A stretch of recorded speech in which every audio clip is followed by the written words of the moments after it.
오늘의 핵심인데요. 지금 90년생이 바라본 여의도의 모습, 문제들을 분명하게 짚었다면, 그래서 젊은 청년들이 여의도에 진출해서 바꾸겠다라고 포부를 가지고 있는 대한민국의 미래의 모습은 무엇일까가 오늘의 핵심이라고 생각합니다. 90년대생이 바꾸는 변화. 앞서 설명드린 것처럼 각자가 가지고 있는 수많은 전문성들이 있고요. 특출나게 뭔가 본인이 특별한 혜택을 받으면서 대한민국에 살아왔던 사람들이 아니라 평범하게 일반 청년들과 함께 호흡하고 소통하면서 지내왔던 공감대의 폭이 넓은 청년들이 아닌가 싶습니다. 그들이 바라보고 있는 그들의 전문성과 경험을 바탕으로 21대 국회를 이렇게 바꾸겠습니다라고 꼽은 5가지 키워드로 바로 마지막 토크 이어가겠습니다. 첫 번째 키워드는 혁신을 꼽아줬는데, 혁신, 여의도에 혁신이 필요하죠. 이영환 씨가 꼽은 키워드 혁신. 혁신으로 21대 국회 어떻게 바꿀 수 있는지 멋진 포부 그리고 대한민국의 미래를 한번 그려주시기 바랍니다. 현 시점에서 여의도 정치는 발상의 전환이 필요한 시점인 것 같습니다. 즉, 혁신이 필요합니다. 그런데 그 혁신이 어렵지 않습니다. 멀리 있지도 않습니다. 바로 옆에 있습니다.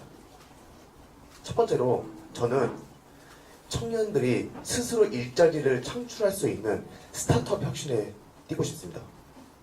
더 중요한 거는 블록체인, VR, AI, 스마트 팩토리 이런 4차 산업만이 스타트업이 아니고 전통 산업에서 남들이 생각지 못하는 새로운 것을 그걸로 아이디어로 해서 새롭게 시작을 한다면 그 또한 훌륭한 스타트업이라고 생각합니다. 그래서 중국의 북경 중과촌, 심천이 차기 실리콘밸리라고 불리는데 이들의 사례를 연구해서 줄어들고 있는 일자리를 늘리려고 하는 것보다 청년들이 스스로 일자리를 창출할 수 있도록 지원하고 규제를 완화하는 것이 더 현실적이라고 생각합니다. 이게 제가 생각하는 혁신입니다. 두 번째로 중국을 다시 우리의 블루오션으로 만드는 혁신에 뛰고 싶습니다. 중국은 지리적으로 위국국가입니다. 우리나라 교역량의 26.8%를 차지하는 주요 무역국이기도 하지만 더 큰 매력은 한류 문화입니다.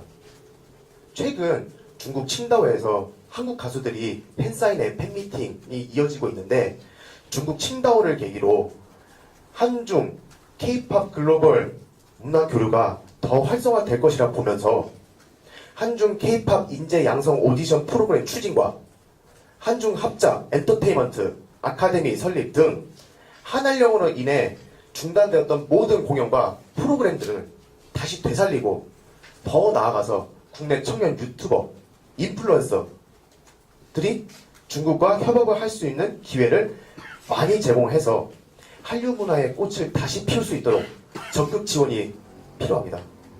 그리고 국내 중소기업들이 잘 모르는 중국 비즈니스 문화와 때마다 변하는 중국 시장 진출 전략을 지속적으로 제공을 해서 이들이 중국에서 피해를 보지 않고 수익을 더 많이 실현할 수 있도록 적극 지원 또한 필요하다고 생각합니다.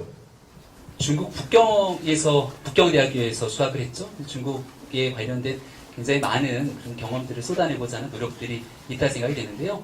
얼마 전에 손정희 소프트뱅크 회장이 대통령을 만나서 그런 얘기했죠. 대한민국의 미래 먹거리 얘기하면서 첫째도, 둘째도, 셋째도 AI다 라고 얘기를 했습니다만 그 뒤로 대한민국 현실에 비춰지고 있는 우리 4차 산업혁명 등에 대한 미래 먹거리에 관한 정부의 준비가 턱없이 부족한 것 아니냐, 이런 목소리가 크고 있습니다. 이런 얘기들을 조금 더 혁신의 방점을 찍고 모든 에너지를 미래를 향해 나아가야 된다라고 하는 그런 주장에서 공부하고 중국까지 가고 대한민국으로 다시 돌아온 옥지원 씨가 바라보는 글로벌 키워드를 바탕으로 이야기 좀 해주시기 바랍니다.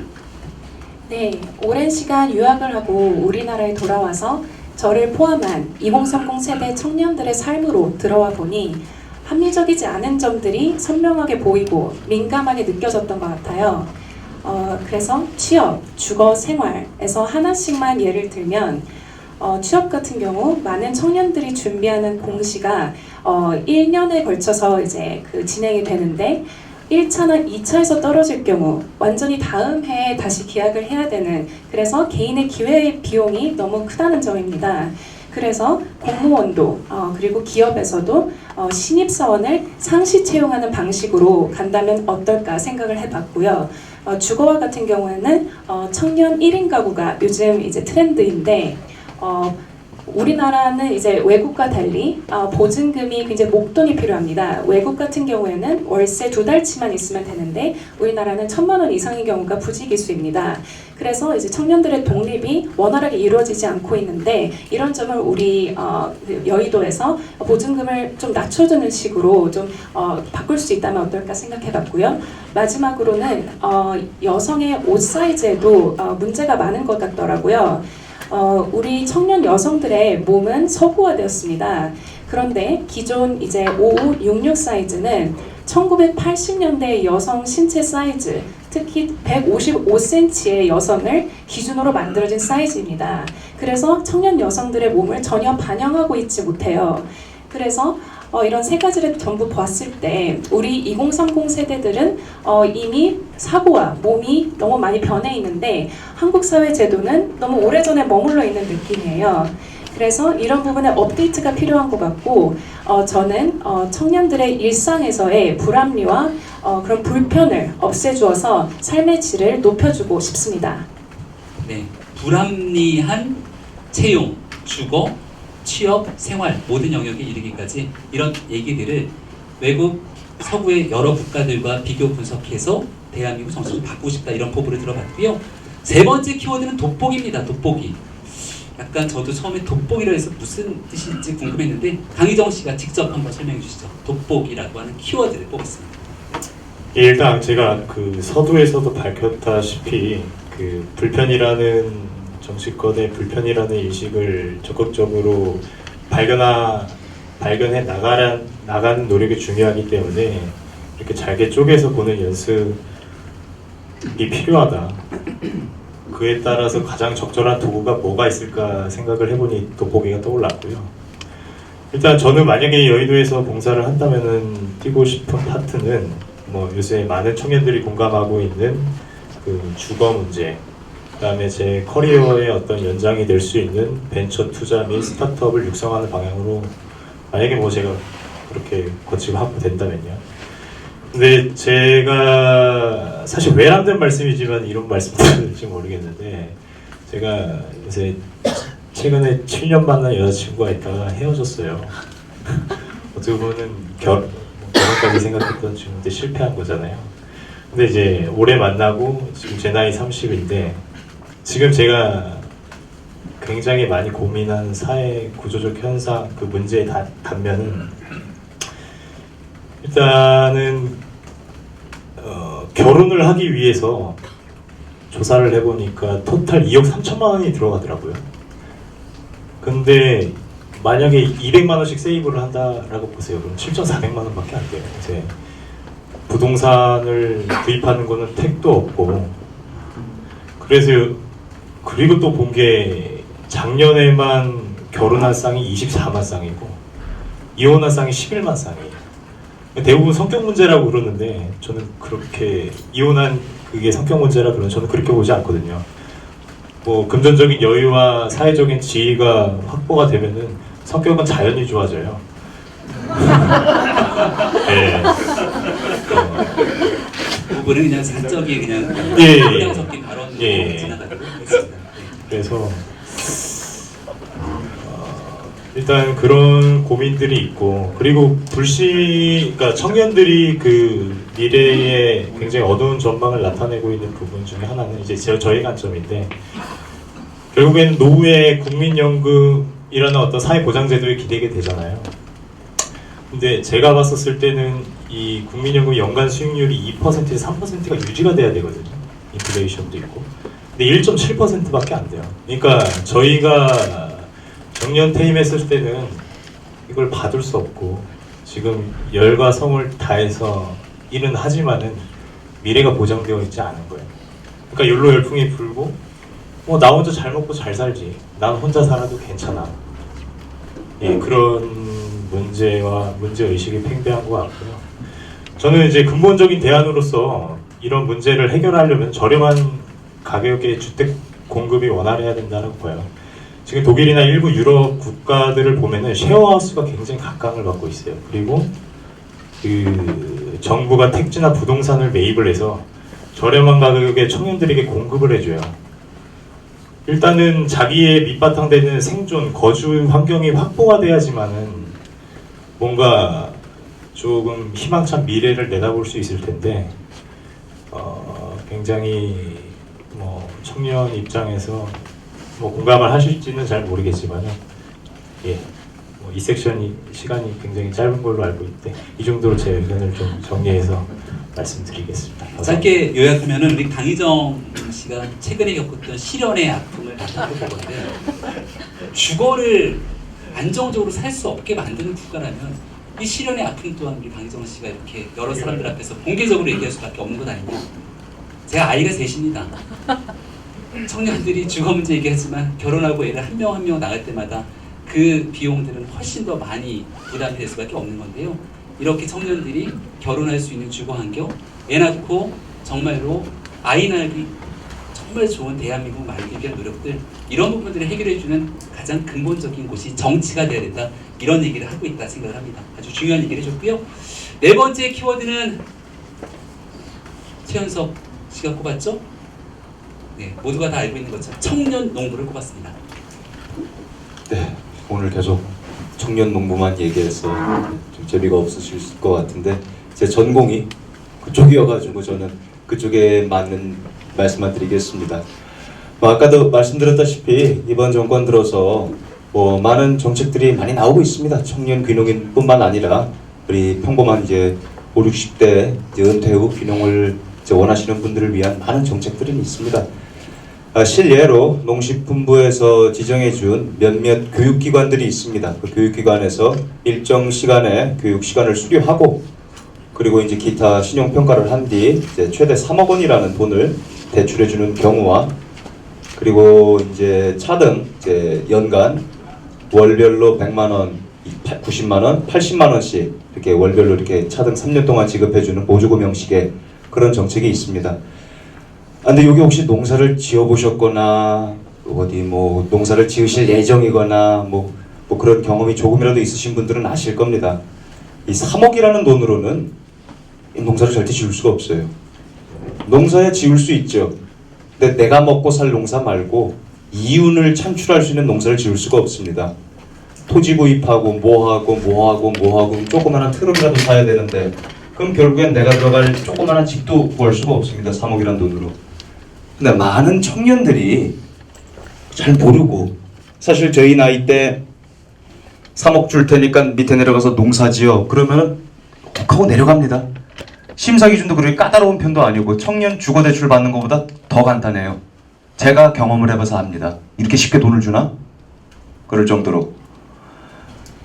그래서 많은 청년들이 준비되지 않은 상태에서 정부의 무분별한 그렇게 퍼주기식, 그리고 베테랑 농사꾼도, 농사는 오늘 일 달라지고 내일 일 달라지고 모레 일 달라지는 게 농사인데, 자연인데, 베테랑 농사꾼도 올해 농사 망할 수 있는 게 농사인데, 맥시멈 6개월 교육하고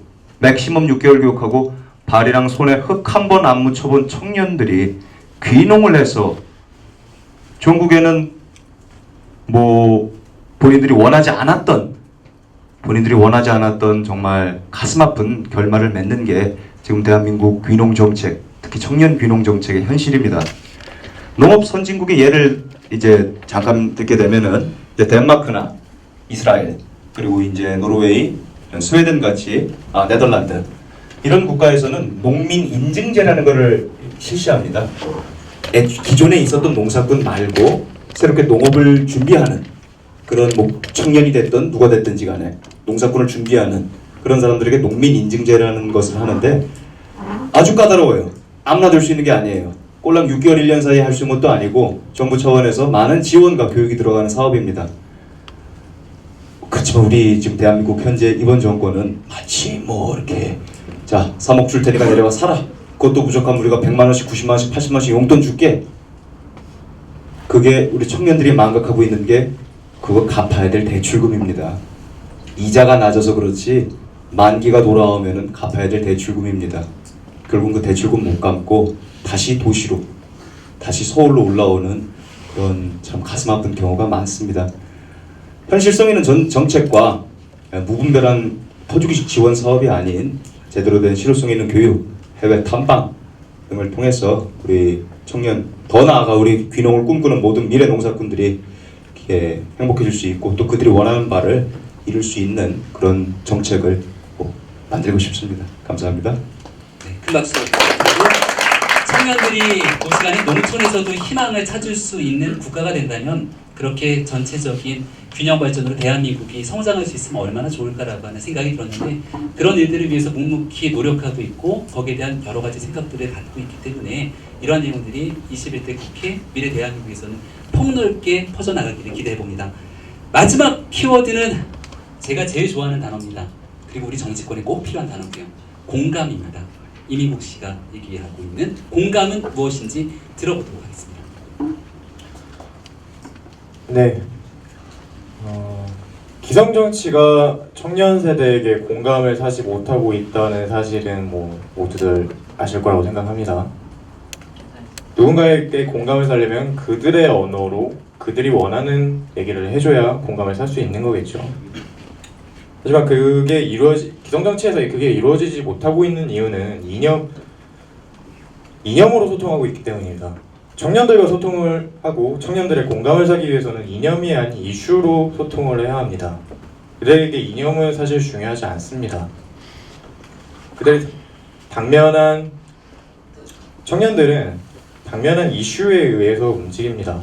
그 증거가 바로 청년들 사이에 청년 세대가 특히나 기성세대보다 무당층이 많다는 게 사실 그 증거일 겁니다.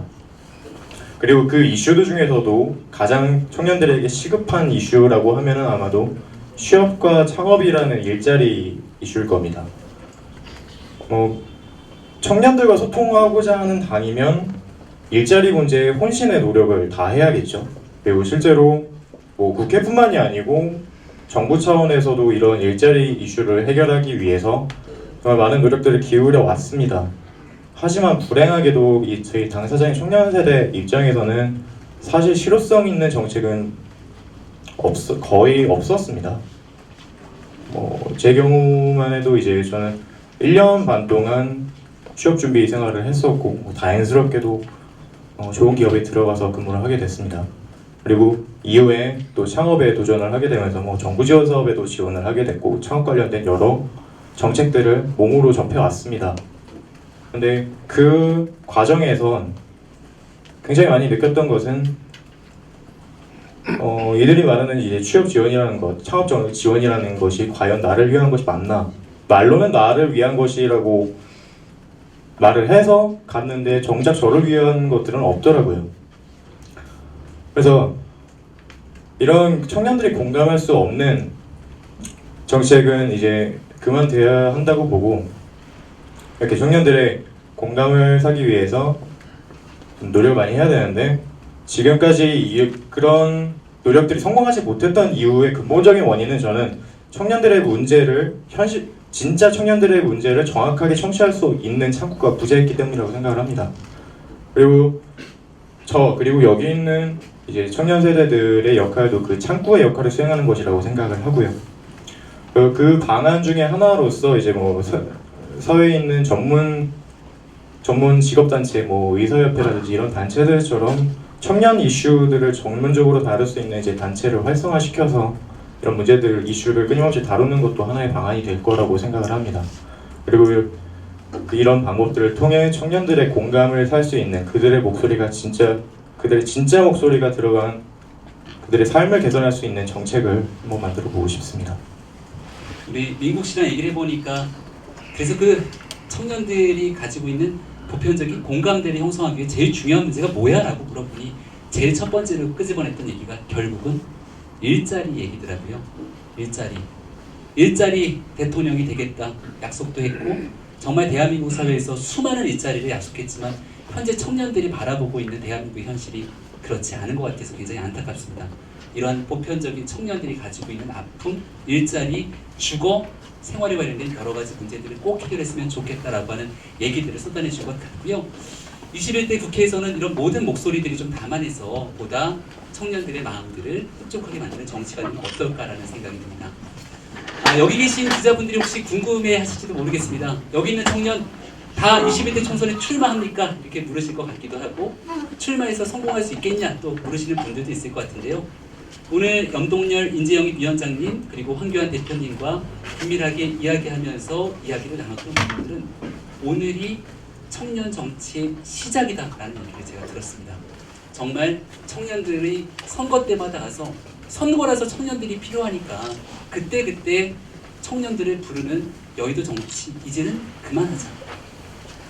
10년 뒤를 바라보고 20년 뒤를 바라보고 청년 정치 인재를 육성하고 키워내지 못한다면 앞으로 2020년을 지나 2030년 대한민국 여의도에서도 똑같은 일들이 반복될 수밖에 없을 겁니다.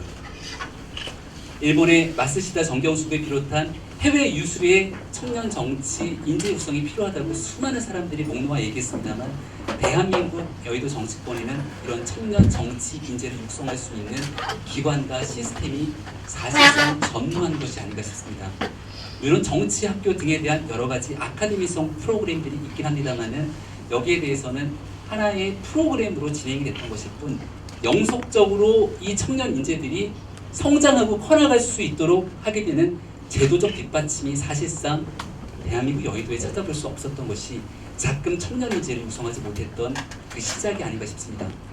여기는 90년대생 청년들이 지금은 20대지만 곧 30대, 40대가 될 것이고요. 그때까지 청년 정치 인재로 육성해서 한 걸음 한 걸음 내딛고 성장할 수 있도록 아마도 여기 계신 자유한국당의 황교안 대표님을 비롯한 수많은 분들께서 약속하고 응원하고 힘을 보태줄 거라 믿어 의심치 않습니다. 제가 기초의원으로 당선됐던 해가 28이었습니다. 그리고 나서 청년 정치 인재를 육성해서 커나가기 위한 여러 가지 제도적 뒷받침이 있을까 참 많이 돌아봤지만 결국 돌아오게 되는 건 스스로 알아서 성장하는 길뿐이었습니다.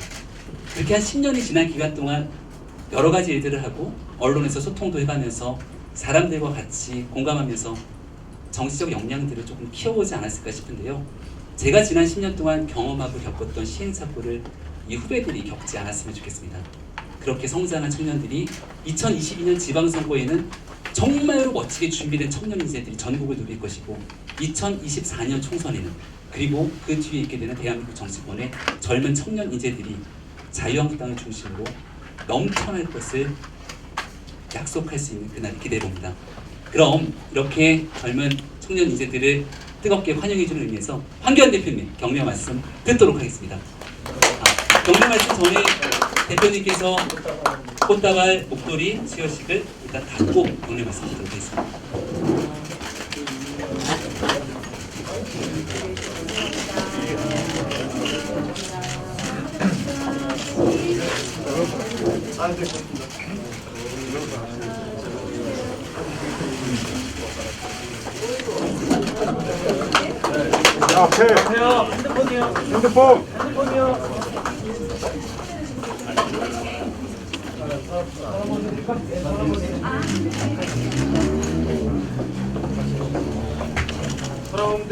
앞에 앉아요, 앞에.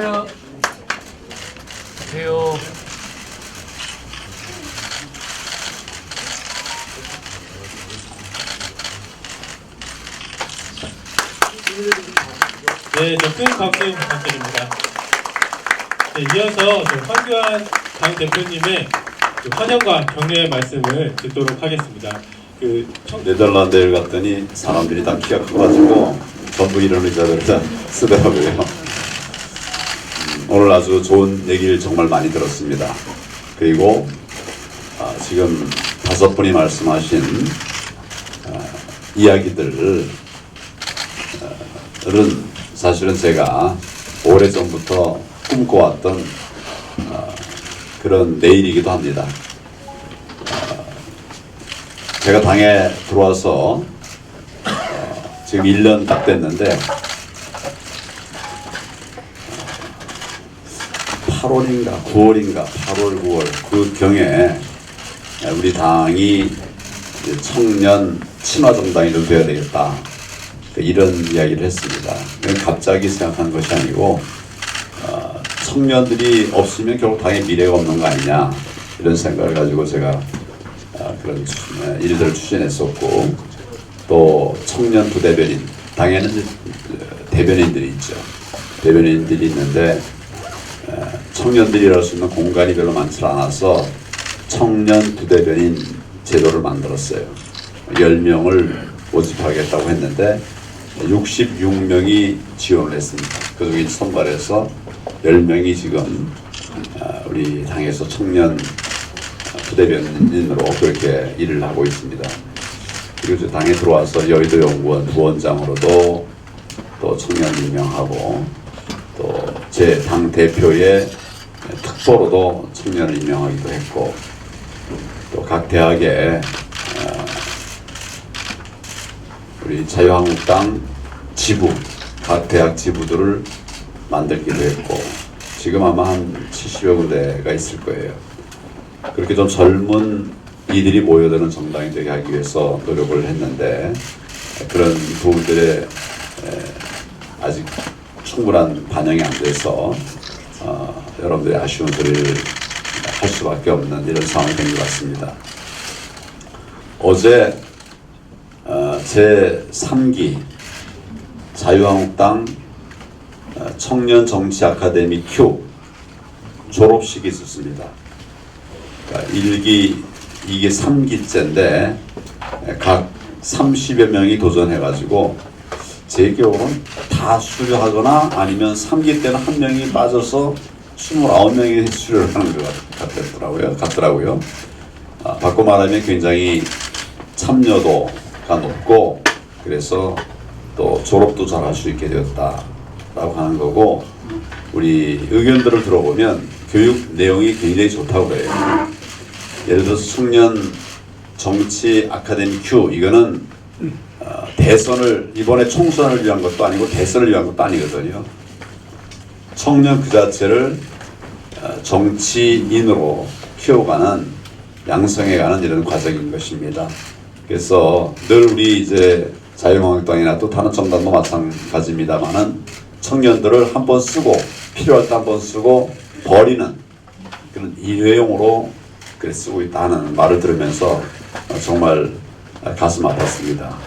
우리 당은 그렇게 하지 않을 것입니다. 그리고 그 청년 아카데미, 청년 정치 아카데미 Q 졸업한 학생들에게는 우리가 그때그때 그 사람이 맡을 수 있는 이런 역할도 좀 주고 그렇게 해서 실제로 일하는 또 역할을 하는 그런 청년들 양성 조직으로 만들자 이렇게 했습니다.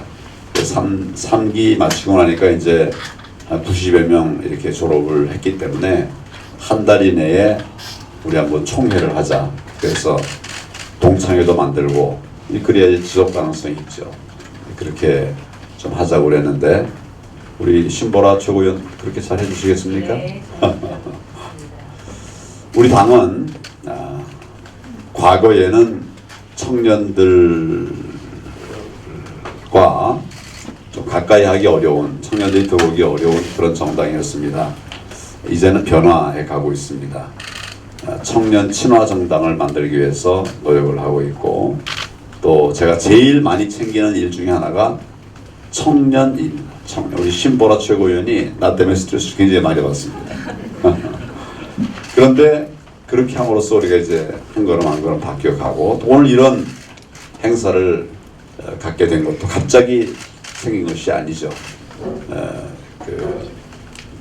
시간이 많이 걸렸고 또 오늘 이렇게 6분과 함께 자리를 해보니까 정말 좋은 분들이 많이 있구나 이런 생각을 합니다. 그래서 우리는 일회용 청년 정책이 아니라 지속 가능한 청년 정책 그리고 나이에 따라서 일하는 당이 아니라 역량에 따라서 일하는 정당 또 소통이 정말 우리 기성세대가 청년들하고 소통이 어렵더라고요. 나도 보니까 굉장히 어렵더라고요. 나는 우리 교회에서 청년들 한 10여 년 이상 지도를 했던 그런 경험이 있어서 난 청년들하고 대화가 잘 돼. 그래가지고 대학에 가서 몇 번 얘기를 했는데 아주 펑크를 많이 냈습니다. 그래서 내가 갔다 와가지고 우리 저 신보라 최고위원한테 그 청년의 언어는 뭐냐, 내가 주의해야 될 언어는 뭐냐 이랬더니 뭐 여러 가지 얘기를 하더라고요. 내가 읽어는 봤는데 아직 내가 체화되어 있지는 않습니다만은 앞으로 그런 노력을 하겠고, 내뿐만 아니라 우리 당 차원에서 그런 노력을 할 겁니다. 오늘 우리 이제 그 청년 인재로 우리 김병민 아주 유명한 분이죠. 우리 영입하게 됐는데 오신 걸 환영합니다. 그리고 그와 함께 해주신 이 5분의 또 청년들에게도 앞으로 우리 당과 함께 할 수 있는 좋은 기회들이 많아졌으면 좋겠다는 생각을 하고요. 자, 열렬히 환영합니다. 감사합니다.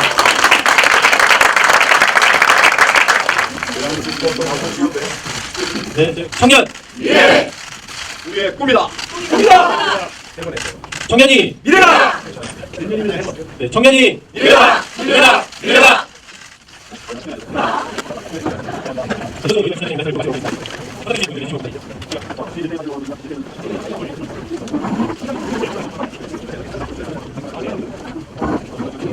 둘, 셋, 파이팅! 됐습니다. 요걸 모델로 파이팅! 됐습니다. 약수도 한번 하죠. 파이팅. 찍겠습니다. 하나, 둘, 셋. 파이팅 찍겠습니다. 하나, 둘, 셋. 파이팅! 됐습니다. 난 조그맣게 봤는데 굉장히 크네. 한번 찍겠습니다. 하나, 둘, 셋. 파이팅 한번 해주십시오. 하나, 둘, 셋. 파이팅! 됐습니다. 근데 오늘 온 분들이 예. 목소리가 다 좋네. 목소리 다 좋아요. 영화 배우 같아요. 아니, 다 좋아. 찍겠습니다. 하나, 둘, 셋. 파이팅 해주십시오. 하나, 둘, 셋. 파이팅! 됐습니다. 파이팅 해주십시오. 하나, 둘, 셋. 파이팅! 됐습니다. 자, 수고되었습니다. 환영합니다. 이제 우리 저 수고하신 염동열 의원님께서 함께 한번